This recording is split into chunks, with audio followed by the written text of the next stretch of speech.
Amado Dios, en el nombre glorioso y santo de Jesús, te damos gracias por tu bendita y santa palabra.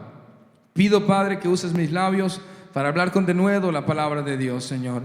Pido, Señor, que tú seas obrando, Señor, a través de nuestras vidas, Señor, que tú seas obrando en nuestras vidas para la gloria y honra de tu nombre, Señor. Que todos los que puedan escuchar, Señor, este mensaje, este sermón, sean bendecidos, Padre, y puedan, Señor, tomar la determinación de alcanzar tus promesas, Señor, las cuales son fieles y verdaderas. En el nombre de Jesús. Amén. Amén. Hermano, Dios te bendiga. El día de hoy quiero compartir un tema de parte del Señor contigo que he titulado La senda antigua. Si eres tan amable de abrir tu Biblia en Jeremías, capítulo 6, versículo 16, la palabra de Dios ahí tiene una riqueza espiritual para nosotros. Los juegos de los adultos no son los mismos que los juegos de ahora, ¿no? Sin embargo, hay un juego que yo veo que generación tras generación ha pasado, y tanto los más grandecitos, que tengan 50 años o más, podrán recordar, tanto los más jóvenes aquí, de 12, 13 años, creo que lo han jugado. Es el juego del teléfono descompuesto. Sí lo han jugado, ¿verdad? Los grandes estoy seguro que sí. A los chiquillos también, porque lo jugamos aquí. Y ese juego es muy sencillo. Se le da una información a la primera persona de la fila y tiene que ir pasando la información sucesivamente a la persona que está atrás, a la persona que está atrás, y de repente parece ser que no escucha uno bien, ¿no? Y comienza diciendo la frase: la mamá de Juanito está preparando una lasaña. Y el mensaje al final termina diciendo cualquier otra cosa, pero nada parecido a la realidad. Y sabes, en el caso de un juego no hay problema, uno se ríe. Oh, ¿cómo fue posible que llegó esta información? Pero tristemente el teléfono descompuesto también está afectando a la iglesia. El mensaje de Jesús de hace 2000 años, pasando generación tras generación, y Satanás está ocupando esto para distorsionar la iglesia. La iglesia ya no es la misma que antes porque le han metido una cosa, le han quitado otra, la información se va distorsionando. Y es que Dios no dice esto, Dios intentó decir esto, y es que Dios pensaba esto, y es que yo pienso que Dios decía esto. Y cuando menos sentimos, la información ya no ha llegado igual. La presencia del Espíritu Santo ya no está obrando igual en nuestra iglesia. ¿Por qué? Porque hemos olvidado cómo eran las cosas anteriormente. Gracias a Dios que la Escritura está aquí y la palabra de Dios nos hace la siguiente invitación en Jeremías 6, verso 16. Si usted trae su Biblia, pueda buscarlo, va a aparecer en las pantallas también, y después de esto yo voy a leerlo. Dice así: así dijo Jehová, paraos en los caminos y mirad y preguntad por las sendas antiguas, cuál sea el buen camino, y andad por él, y hallaréis descanso para vuestras almas. Qué preciosa invitación de Dios a su pueblo Israel, diciéndole: ¿tú quieres saber cómo agradarme? ¿Tú quieres exaltarme? ¿Tú quieres hacer algo precioso para mí? Pues párate en las sendas antiguas y pregunta cómo eran las cosas antes, y entonces anda por ello. Tristemente la respuesta a este pueblo, como ustedes pueden verlo aquí, ellos dijeron: no andaremos. No nos interesa saber cómo eran las cosas antes. Yo quiero ahora hacer las cosas a mi manera. Yo no quiero saber cómo era un cristiano antes. Yo ahora quiero nutrirme, quiero vivir mi vida como yo pienso que es. Tristemente es la condición de la iglesia cristiana el día de hoy. Pero para esto nosotros tenemos la palabra de Dios. Pararnos en las sendas antiguas. ¿Cómo es la iglesia que Dios quiere? Todos nosotros, si yo preguntara ¿quién de usted es la iglesia de Cristo?, yo creo que usted diría: yo soy la iglesia de Cristo, yo soy la amada de Cristo. Pero leemos la palabra de Dios que dice que Él viene por una iglesia santa, sin mancha, sin arruga y sin contaminación. ¿A qué se refiere esta parte? Yo quiero que usted vaya conmigo a Apocalipsis capítulo 2 y examinemos cómo Jesús quiere a su iglesia.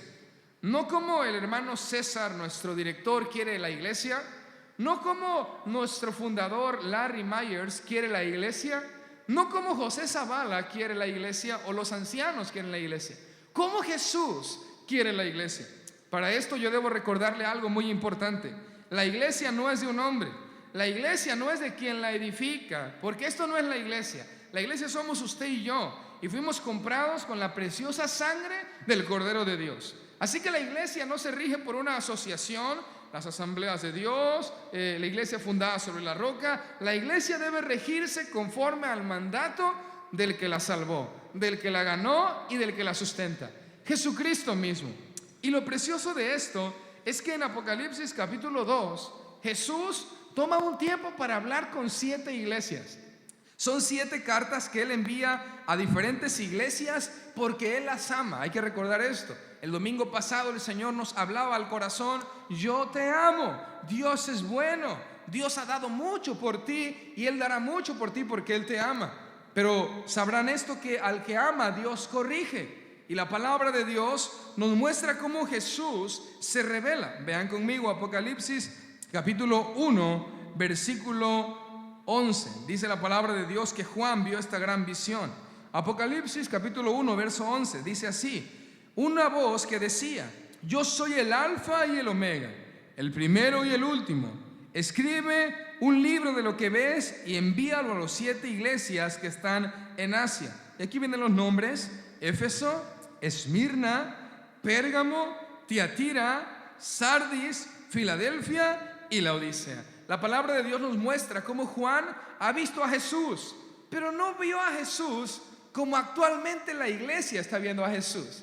La gente ve a Jesús como un bebé recién nacido y le llaman el niñito Dios, ¿verdad? Mucha gente así está viendo a Jesús. O ven a Jesús como un joven con una piel lisita, muy precioso, con una aureola. Pero así no fue como se reveló en el Apocalipsis. En el Apocalipsis la palabra de Dios dice que Él vio, vean conmigo por favor el verso 12: volví para ver la voz del que hablaba conmigo, y vuelto vi 7 candeleros, y en medio de los 7 candeleros uno semejante al Hijo del Hombre, vestido de ropa que llegaba hasta los pies, ceñido por el pecho con un cinto. Su cabeza y sus cabellos eran blancos como blanca lana, como nieve. Sus ojos como llama de fuego, sus pies semejante al bronce bruñido, refulgente como en un horno, y su voz como estruendo de muchas aguas. Tenía en su diestra 7 estrellas, y de su boca salió una espada aguda de 2 filos, y su rostro era como el sol cuando resplandece en toda su fuerza. Cristo ahora se está revelando no como el niñito de Belén, no como el carpintero frágil. Ahora Él viene y se revela en todo su esplendor, en toda su gloria. Así como Él volverá, ya no volverá más como un cordero, Él volverá como león. Ahora Jesucristo se revela a nosotros y nos va a mostrar cómo Él quiere a su iglesia, cómo Él quiere a su iglesia. A partir de ahora te voy a presentar 7 iglesias. Probablemente las conozcas ya, pero permíteme conocerlas nuevamente contigo. 7 iglesias de Asia Menor. Cada una de ellas es diferente, porque así como usted y el de al lado no son iguales, yo y usted no somos iguales, no batallamos en las mismas cosas, no tenemos tentaciones iguales. Cada iglesia es diferente, cada individuo es diferente para Dios, y Dios ama a cada uno de sus hijos individualmente. Dios ama al hermano, pero Dios ama a su hijo. Dios ama al hijo, pero ama al hermano, y a cada uno de ellos le va a hablar algo especial. Usted está escuchando este mensaje, quizás viene con su esposa al lado, pero Dios le va a hablar a usted algo en específico, y a su esposa le va a hablar algo en específico. No tire la bolita y le diga: esto es para ti, hombre, tú eres esta iglesia. Por favor, no haga eso, que eso le va a restar sumamente importancia a la palabra de Dios. 7 iglesias. Comencemos con la primera. La primera iglesia, dice la palabra de Dios, que se llama Éfeso. Se encuentra en Apocalipsis capítulo 2. Dice la palabra de Dios: escribe al ángel de la iglesia en Éfeso, el que tiene las 7 estrellas en su diestra y anda en medio de los 7 candeleros de oro, o sea Jesús, dice esto: yo conozco tus obras, tu arduo trabajo y paciencia, que no puedes soportar a los malos, y que has probado a los que se dicen ser apóstoles y no lo son, y los has hallado mentirosos. Tú has sufrido y has tenido paciencia y has trabajado arduamente por amor de mi nombre y no has desmayado. Lo primero que podemos ver en esta iglesia es que Dios siempre ve la obra que usted hace. Lo que sea que usted haga para Dios, Dios lo ve. Puede ser que el pastor no lo vea, puede ser que su líder no lo vea, puede ser que cualquier persona, ningún hermano lo vea, pero Dios ve lo que tú haces para Él. Dios ve cuando tú te esfuerzas por llegar temprano. Dios ve cuando te esfuerzas por servirle en cualquier área. Dios ve cuando sacas de tu cartera una parte de tu salario y la das para una persona necesitada. Dios ve su arduo trabajo y paciencia. Así que Éfeso es una iglesia trabajadora. No sé si usted lo notó, pero en el versículo 2, si puedes ponerlo aquí, primero dice que el Señor ha visto su arduo trabajo. Es una iglesia trabajadora. Y en la parte de abajo dice: has trabajado arduamente. Es una iglesia trabajadora. Es un hermano que llega temprano, que busca de Dios, que sirve, que ayuda, que está ayudando y contraayudando y volviendo a ayudar. Una persona trabajadora, vaya, loable. Así debe de ser la iglesia de Dios. Por eso el Señor le da este elogio. Sin embargo, dice la palabra de Dios en el verso 4: pero tengo contra ti, léalo conmigo, que has dejado tu primer amor.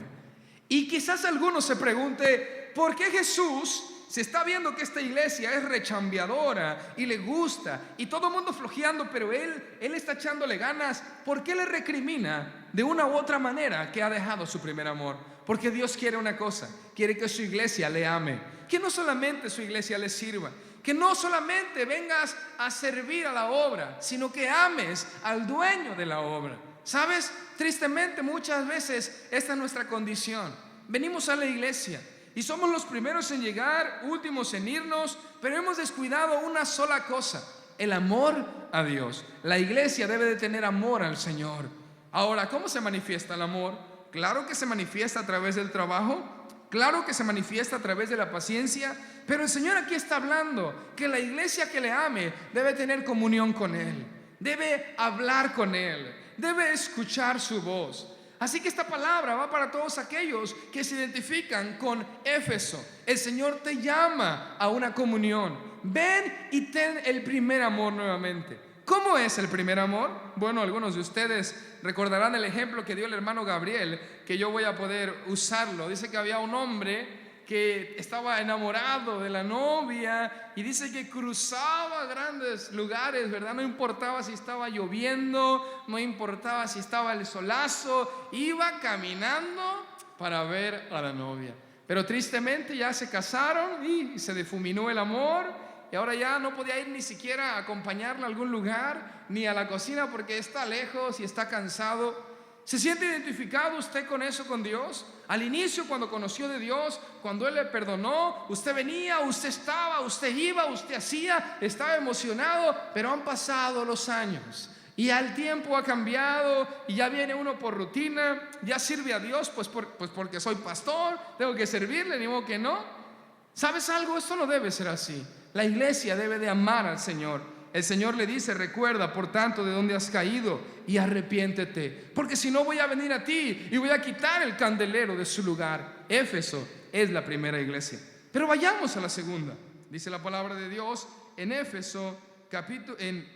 Apocalipsis capítulo 2 versículo 8. Escribe al ángel en la iglesia en Esmirna, el primero y el postrero, el que estuvo muerto y vivió, dice esto: yo conozco tus obras y tu tribulación y pobreza. Entre paréntesis, tú eres rico, y la blasfemia de los que se dicen ser judíos y no lo son, sino sinagoga de Satanás. No temas de lo que vas a padecer. El diablo echará a algunos de ustedes en la cárcel para que sean probados y van a tener tribulación por 10 días. Querido hermano, esta es una segunda iglesia. Una iglesia que está pasando persecución. Una iglesia que está pasando pobreza económica, pero le dice el Señor: tú eres rico. Sí, no tienes quizás el gran dinero que otra gente tiene, pero tú eres rico porque tú me tienes a mí. Tú eres rico porque yo estoy contigo. Y sabes algo, probablemente usted esté pasando ahora este proceso de la iglesia de Esmirna y usted se sienta solo, se sienta agüitado, dice: estoy pasando esta injusticia. ¿Cómo es posible que me están haciendo esto a mí? ¿Cómo es posible si yo soy un hijo de Dios? Ahora yo esté pasando enfermedad, ahora yo esté pasando aflicción, ahora yo esté pasando bullying, ahora yo esté pasando esta injusticia que me están haciendo. Pero el Señor le habla a su iglesia, porque la iglesia debe depender de Dios, no debe depender de los recursos económicos. Volvamos a la senda antigua. Una iglesia pobre económicamente no quiere decir que Dios no está allí. Porque la riqueza no se encuentra en las paredes o en el plafón, los proyectores, los instrumentos, los micrófonos. La verdadera riqueza se encuentra en tener al Espíritu Santo dentro de la iglesia morando y que Dios esté obrando a través de él. Queridos hermanos, Dios te anima.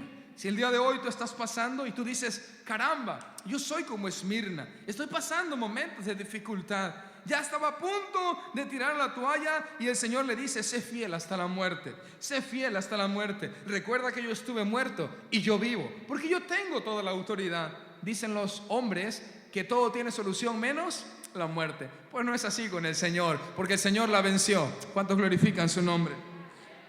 El Señor venció la muerte. Si tú estás pasando un momento así, déjame decirte de parte del Señor, sé fiel hasta la muerte. La iglesia del Señor debe ser fiel hasta la muerte. Estamos pasando una etapa difícil.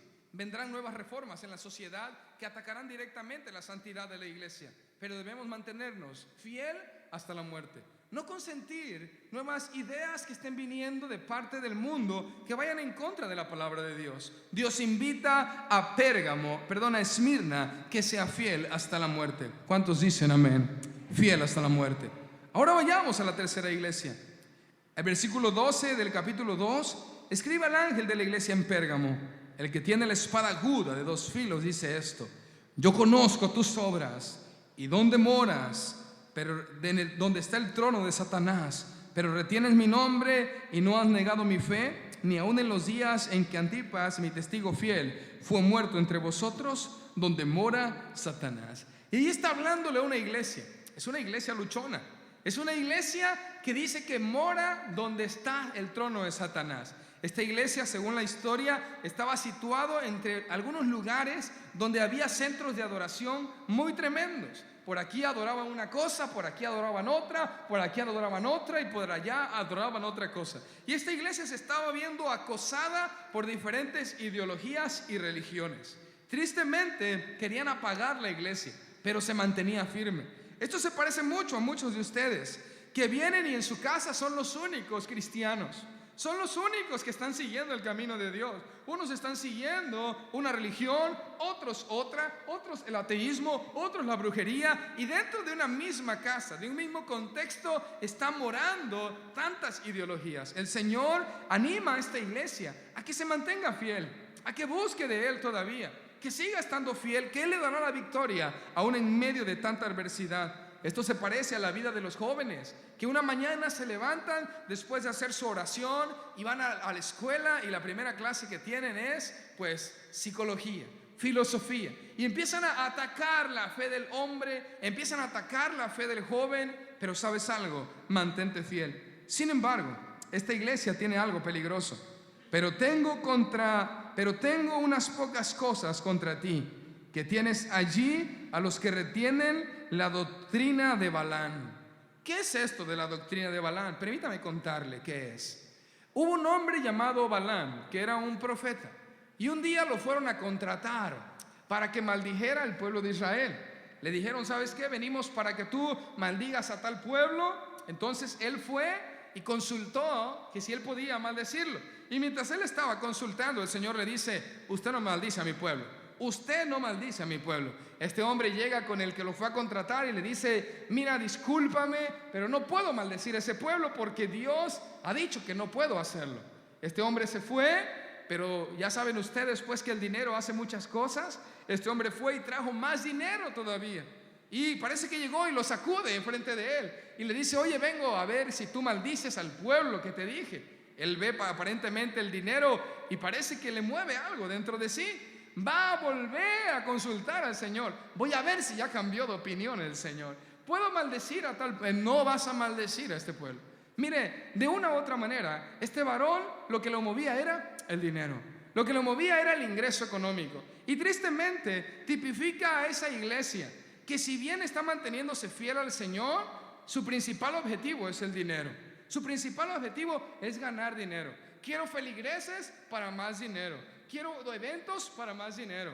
Hay que diezmar y todo el tiempo está pensando en el dinero y no en las cosas espirituales verdaderamente importantes. Ahora, no estoy diciendo que el dinero no es importante.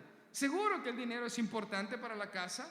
Es importante para el ministerio. Vamos a enviar una ofrenda misionera para que hombres lleguen a Perú y a lo más alto de la sierra de Chiapas, donde no hay luz, donde no hay agua potable, donde no hay drenaje. El dinero es importante, pero el dinero no es lo que mueve la iglesia. Lo que mueve la iglesia es al dueño del oro y de la plata, el Señor de los cielos y de la tierra. Eso es la parte que debe entender la iglesia. La iglesia necesita volver a la senda antigua. La iglesia no persigue el dinero. La iglesia sigue a Dios y Dios le va a bendecir con recursos para que cumpla la obra. Querido hermano, quizás sea tu caso y has buscado al Señor arduamente, pero lo has buscado por una conveniencia económica. Le estás buscando para que bendiga nada más tu negocio. El día de hoy el Señor le dice: arrepiéntete. No es posible que tú puedas estarme siguiendo nada más por el dinero, nada más por las bendiciones materiales. Otra cosa que tenía allí él era lo siguiente. Dice que les enseñaba a comer las cosas sacrificadas a los ídolos y a cometer fornicación. Este hombre tristemente está tipificando la sensualidad. ¿En la iglesia de Dios hay sensualidad? Sí hay. No debería haber. No debería, pero sí hay. Tristemente nos hemos dejado llevar por la corriente del mundo y ya nos vestimos como el mundo, ya hablamos como el mundo, ya pensamos como el mundo, nos expresamos como el mundo. El Señor le habla a esta iglesia y le dice: usted tiene que volver al camino de la santidad, usted tiene que volver al camino del pudor, usted tiene que volver al camino de las buenas obras y del ejemplo. La iglesia Pérgamo es la tercera iglesia. Vayamos a la cuarta iglesia, Tiatira. Versículo 18. Y escribe al ángel de la iglesia en Tiatira: el Hijo de Dios, el que tiene ojos como de llama de fuego y pies semejantes al bronce bruñido, dice esto: yo conozco, quisiera que lo lea conmigo, yo conozco tus obras y amor y fe y servicio y tu paciencia, y que tus obras postreras son más que las primeras. Órale, esa es una iglesia bastante activa también, ¿verdad? Ya lo vieron. Esa es una iglesia que va creciendo. Que eran 50, ahora son 100. Y si tenían un culto, ahora tenían 3, 4, 5, 6. Ellos estaban más y más y más y más buscando del Señor. Pero vean lo que dice la palabra de Dios: pero tengo unas pocas cosas contra ti, que toleras a esa mujer Jezabel, que se dice profetiza. Enseñe y seduzca a mis siervos a fornicar y a comer cosas sacrificadas a los ídolos. Esta iglesia está tipificando a aquellos que servimos al Señor y buscamos al Señor y estamos creciendo, pero estamos permitiendo en nuestra vida inmoralidad sexual. Inmoralidad sexual está atacando la iglesia de una manera tan fuerte. Usted puede cantar bonito, usted puede predicar bonito, usted puede profetizar cosas y que se cumplan, pero si usted tiene inmoralidad sexual en su vida, esto le va a destruir de una manera tal que Dios va a venir y va a quitar el candelero. Ahora usted piensa y dice: pero pastor, ¿la inmoralidad nunca se ha permitido en la iglesia? Hermano, claro que sí. Claro que sí hay inmoralidad en la iglesia. Usted puede leer las grandes iglesias en Estados Unidos, cómo están permitiendo inmoralidad sexual, cómo están permitiendo tantas cosas, cómo están permitiendo cosas que Dios prohíbe, como la fornicación, como el adulterio, como la homosexualidad, el lesbianismo, como la pedofilia. Eso se da a lo largo y ancho de todo el globo terráqueo, porque ¿sabes algo? Satanás quiere distorsionar la iglesia. Y entonces dice: ¿qué tiene de malo? Esa es la iglesia, no pasa nada, Dios nos ama a todos por igual y es la iglesia, y el que está predicando está en adulterio, no pasa nada, es un hombre, Dios que nos hable su palabra. Estaban permitiendo la fornicación, la masturbación, la pornografía. Pastor, no hable de esas cosas en la iglesia, porque mis hijos tienen 12 años y probablemente eso les dañe. Hermano, eso lo están escuchando en la universidad, esto lo están escuchando en la preparatoria, lo están escuchando en la secundaria. Satanás está tomando estas herramientas para que ellos piensen que es normal vivir así, para que piensen que es normal que la iglesia camine así. Pero déjeme decirle algo: la palabra de Dios dice que sin santidad nadie verá al Señor. Sin santidad nadie verá al Señor. Querido hermano, Dios quiere una iglesia santa. Pero quizás usted dice: pero ese es mi único pecado. Es necesario que la iglesia entienda que sin santidad nadie verá al Señor. No se permita la codicia a través de los ojos. No se permita estar viendo cosas incorrectas en la televisión, porque esta iglesia estaba pasando esto y el Señor le dice: ¿sabes algo? Yo le he dado tiempo que se arrepienta. Versículo 16: arrepiéntete, porque si no voy a pelear contra ellos y los voy a vencer con la espada de mi boca.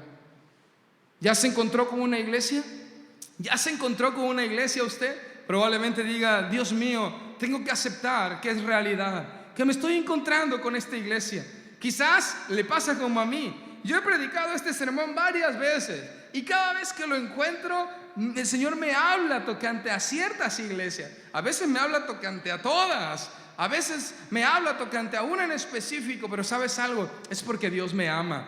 No es porque Dios quiera estarte señalando tus errores, es por lo que viene al final que voy a decirte a continuación. Vayamos a ver la iglesia siguiente, la iglesia de Sardis. La palabra dice lo siguiente. Si ustedes pueden ir viendo, probablemente aparezca la diapositiva. Hay cosas que elogia a una iglesia, hay cosas que le dice a una iglesia, pero vean lo que dice la palabra de Dios en el capítulo 3 de Apocalipsis. Escriba al ángel de la iglesia en Sardis, el que tiene los 7 espíritus de Dios, las 7 estrellas, dice esto: yo conozco tus obras, que tienes nombres de que vives y estás. Vaya, aquí no llegó diciéndole ni siquiera un elogio, yo conozco tus obras, yo te conozco. ¿Sabes algo? Dios ve tu corazón. Dios ve tu corazón. Yo no veo tu corazón. Tú no ves mi corazón. Tú puedes ver probablemente a este tipo de persona como un gran cristiano, como un gran hermano, como un gran siervo de Dios, pero él sabe que dentro de sí está quebrado. Él sabe que dentro de sí está muerto. Tipifica esto a aquellos hermanos que todo lo que hacemos lo hacemos para ser visto. Yo predico para ser visto, yo leo para simplemente compartir, yo toco para que me vean, pero no ministro al Señor en mi casa. Ni una canción. Soy el mejor cantante en la iglesia, pero en mi casa ni una canción le canto a Dios. Soy el mejor orador aquí, pero en mi casa, en mi intimidad, cuando voy al trabajo, cuando estoy a solas, no tengo comunión con Dios. La gente me ve una apariencia. El pastor José Zavala, el hermano Edgar Iván, pero sabe que por dentro de sí es una farsa. Y una vez que termina el culto, nos quitamos la máscara de cristianos y vamos a nuestra casa, y allá está otra persona que no se parece ni siquiera un poco con la de aquí. Sardis representa a esta persona que no está teniendo una congruencia entre lo que sabe, entre lo que dice y entre lo que hace. El Señor le dice: sé vigilante y afirma las otras cosas que están por morir. ¿Sabes algo? ¿Ya murió el ayuno? ¿Ya murió el ayuno? Vamos, que empiece a vivir una vez más.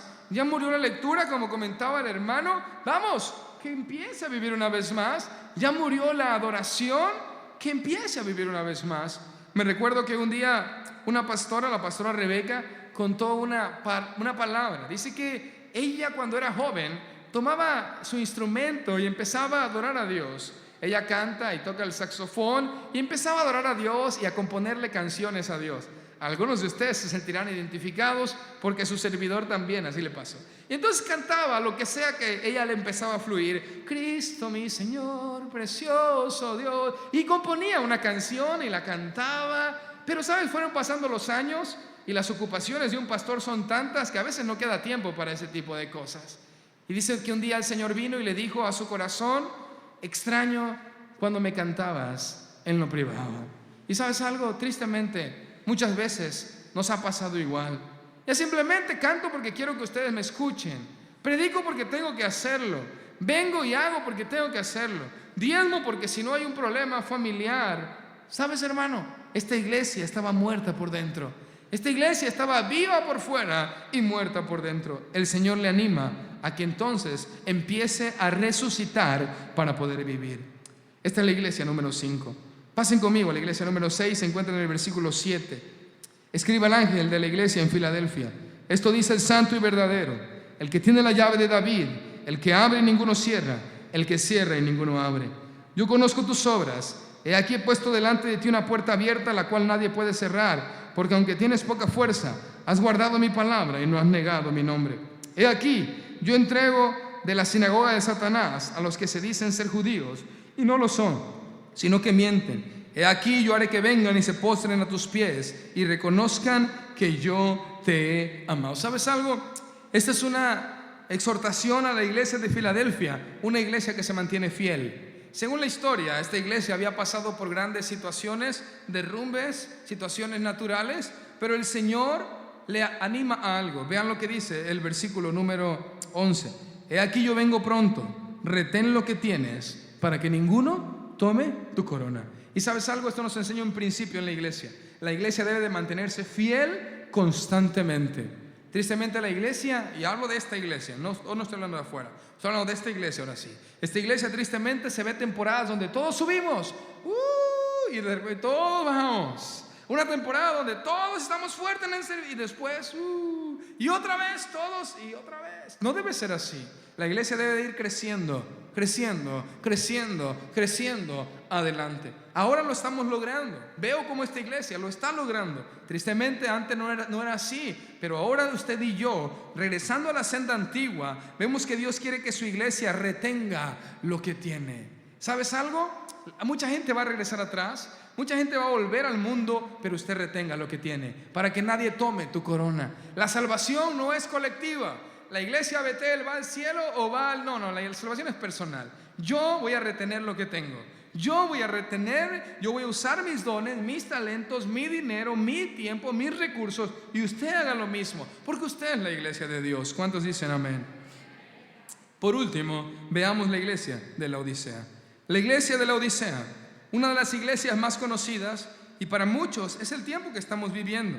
Sin embargo, yo creo que esto se aplica para cada persona en particular también. Versículo 14, escribe el ángel de la iglesia en la Odisea. He aquí el amén, el testigo fiel y verdadero, el principio de la creación de Dios dice esto: yo conozco tus obras, tú no eres frío ni eres caliente. Ojalá fueses frío o caliente, pero por cuanto eres tibio y no frío ni caliente, te voy a vomitar de mi boca. Esta es una iglesia que está mezclando lo santo con lo profano. Es una iglesia que está mezclando el agua y el aceite. Es una iglesia que está un día en la iglesia y otro día en lugares inadecuados. Habla bien en la iglesia, pero habla fuera en lugares y habla cosas que no debe hablar. Esta iglesia está viviendo una tibieza espiritual. Esta iglesia está buscando de Dios, pero le está mezclando el mundo. Esta iglesia está mezclando la filosofía con Dios. Esta gente está mezclando el poder de Dios y está mezclando la brujería. Tristemente es así. El Señor invita que si usted es como esta iglesia, que está en frío y caliente, un día es hermano y otro día es primo, dicen por ahí, ¿verdad? Un día es cristiano y otro día es cristina, ¿no? O sea, no, hermano, usted debe ser cristiano todo el tiempo. Usted debe ser un hijo de Dios y comportarse como un hijo de Dios todo el tiempo. Vean lo que dice el versículo 17. La iglesia decía: yo soy rico, me he enriquecido, de ninguna cosa tengo necesidad. ¿Sabes? Tanta gente está diciendo esto. Yo he prosperado, tengo una iglesia bonita, tengo una iglesia pintada. En mi iglesia se congregan 700, 1000, 2000 personas. Somos la más sonada por las redes sociales. ¿Y qué importa eso? Dice el Señor: tú no sabes que eres un desventurado, tú eres un miserable, tú eres pobre, tú eres ciego y tú eres desnudo. ¿Sabes por qué el Señor le dice esto? Porque el Espíritu de Dios no va a morar en una iglesia tibia. Y ellos pueden tener muchas cosas, pero no tienen el Espíritu de Dios. Pueden tener mucha afluencia de gente, pero no va a haber cambio verdadero para salvación en ellos. Pueden tener muchas actividades, pero el Espíritu Santo no se va a manifestar en ninguna de ellas. Por eso es pobre, por eso es desventurado y por eso es ciego. El Señor le dice: te aconsejo que de mí vengas y compres oro refinado en fuego, para que ahora sí seas rico. Compra vestiduras para vestirte, para que no se descubra tu desnudez. Unge tus ojos con colirio para que veas. Ve al versículo 19, estamos terminando. Yo reprendo y castigo a todos los que amo. Sé pues celoso y arrepiéntete. Ya no consientas esa música mundana en tus oídos. Ya no consientas esas palabras obscenas en tu boca. Ya no consientas tener situaciones fuera del orden de Dios. Un poquito allá, un poquito acá, porque el Señor le llama tibieza. El Señor le llama tibieza y el Señor te va a vomitar de su boca, porque Dios quiere una iglesia santa, sin mancha, sin arruga y sin contaminación. Si Cristo viniera el día de hoy, ¿encontraría una iglesia tal? encontraría a José Zavala tal, a Marlene Godoy tal, a cada uno de nosotros como tal. Nosotros somos los pastores y vamos delante de ustedes para guiarles, aconsejarles, pero nosotros somos también aconsejados y reprendidos por Dios, porque necesitamos de Él. Necesitamos como iglesia Betel levantarnos y asumir la situación. El día de hoy tengo una palabra para darte. Hemos estudiado las 7 iglesias, a grosso modo, ¿verdad? Hemos visto las cosas que ellos estaban haciendo bien y que el Señor les aplaude. Pero hemos visto las cosas que ellos están haciendo mal y el Señor se las señala para que las cambien, porque les está dando tiempo de que se arrepientan. Pero tengo una palabra de Dios para ti en esta tarde. Mucha gente dice: ¿qué gano yo con seguir a Cristo? ¿Qué gano yo de estar haciendo una vida con tanto sacrificio, dejando el mundo, dejando los placeres, dejando de hacer lo que hacen todos? ¿Qué gano yo? ¿Qué es lo que gano yo si vemos que los cristianos en esta vida muchas veces le va mal? ¿Qué gano yo si los cristianos también se enferman?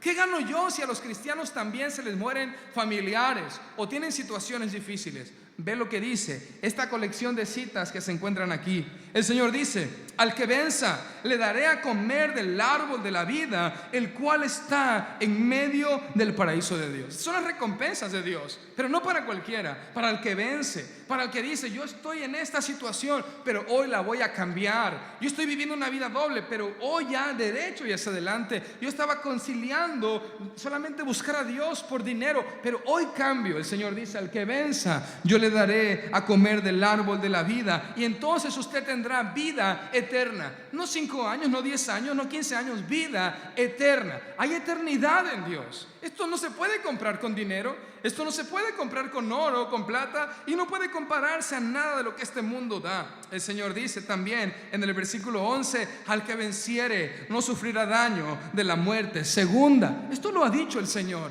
Si usted vence, si usted busca de Dios, si usted es una iglesia a la antigua, a la senda de Dios, entonces usted no sufrirá daño de la muerte segunda. La muerte segunda, dice Apocalipsis 21:8, es aquellos que serán lanzados al lago de fuego. Usted no será lanzado al lago de fuego, aunque haya sido un pecador anteriormente, aunque haya sido un hombre tibio, aunque haya sido un hombre que haya vivido una vida mal delante de Dios. Si usted viene a Cristo, si usted busca de Cristo, el Señor le recubre con su gracia, con su amor, y usted no sufrirá muerte, no sufrirá daño de la muerte segunda.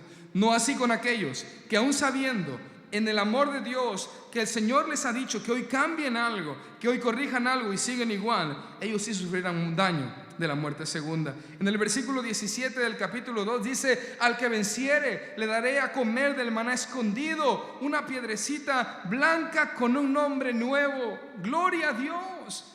¿Qué hay de parte del Señor? Nueva identidad, conocer el propósito verdadero que Dios tiene para tu vida. Cuando tú naciste, te pusieron un nombre.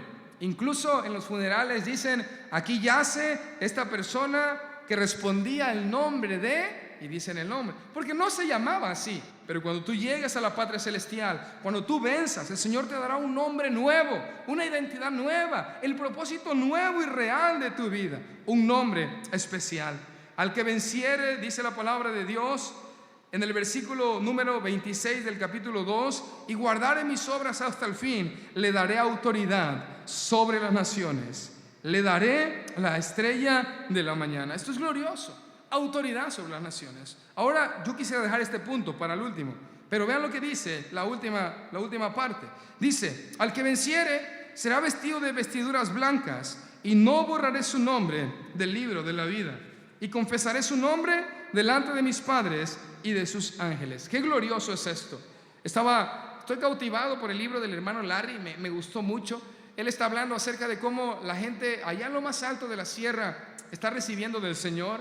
Ahora, yo quisiera que pongamos en contraste, ¿verdad? El hermano que está en los Estados Unidos y ha venido acá, y no solamente ha venido a México, ha ido a la parte más alta de la sierra y a la parte más alta donde mucha gente le ha restado valor. Nosotros mismos como mexicanos hemos restado muchas veces valor a nuestros propios compatriotas y los hemos menospreciado porque es que él viene de la sierra. Y es que él no sabe leer, y es que él no sabe escribir, y es que él vive en cama de tierra, y es que él tiene almohada de piedra, y es que él come y todo ese tema de cosas. Pero él en su libro escribe: es glorioso ver cómo yo puedo llegar con los auxiles y predicarle el evangelio y llamarle hermano. Él vale lo mismo que yo.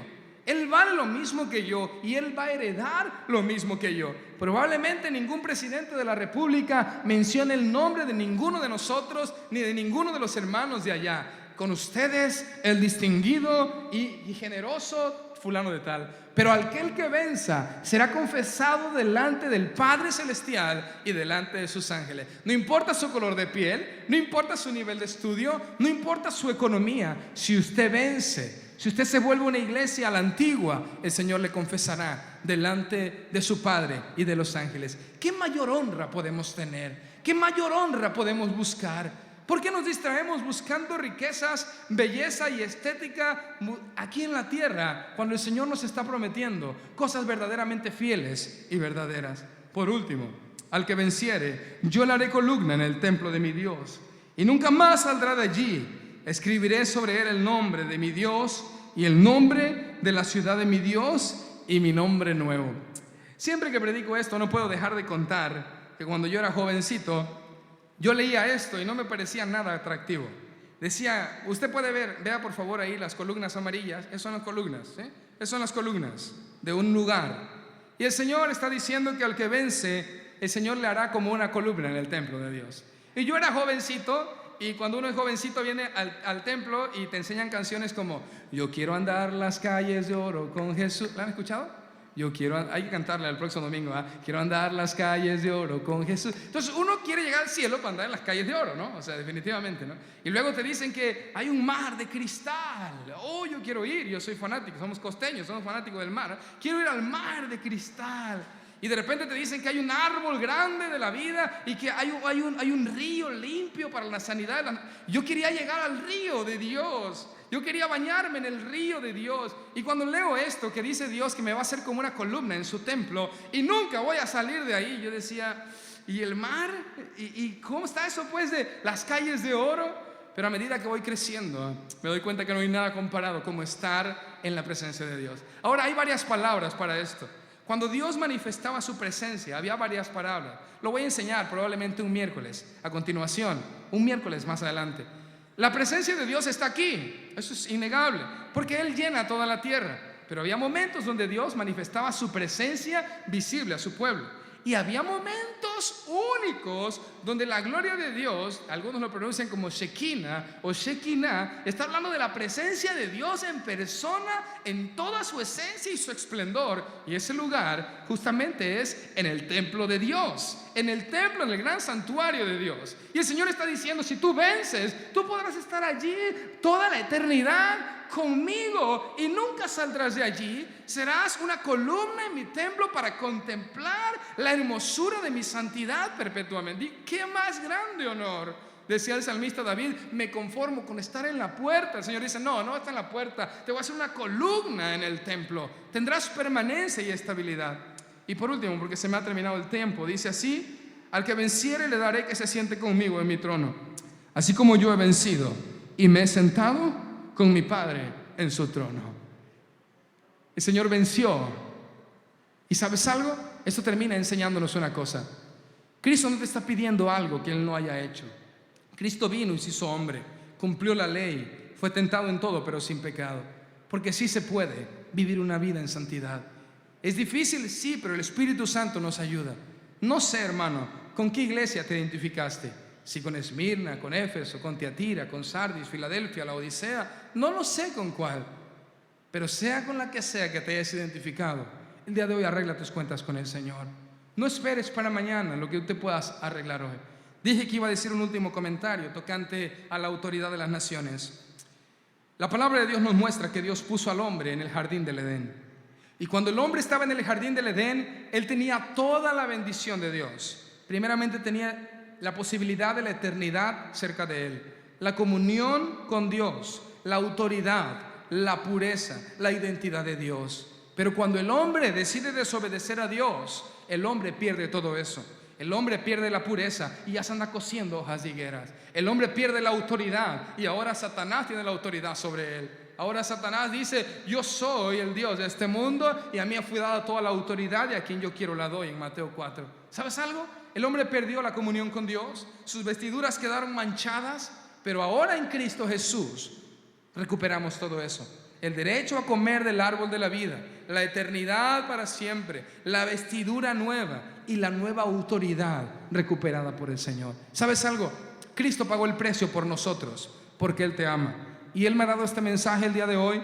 Probablemente tú pienses que es repetitivo, probablemente pienses que esto simplemente es un estudio, pero no es así. Es Dios diciéndote una sola cosa: yo te amo y yo voy a venir por mi iglesia y no quiero que te quedes. No quiero que te quedes. El Señor nos advierte porque aún estamos a tiempo. Las señales se están cumpliendo. Las señales se están cumpliendo.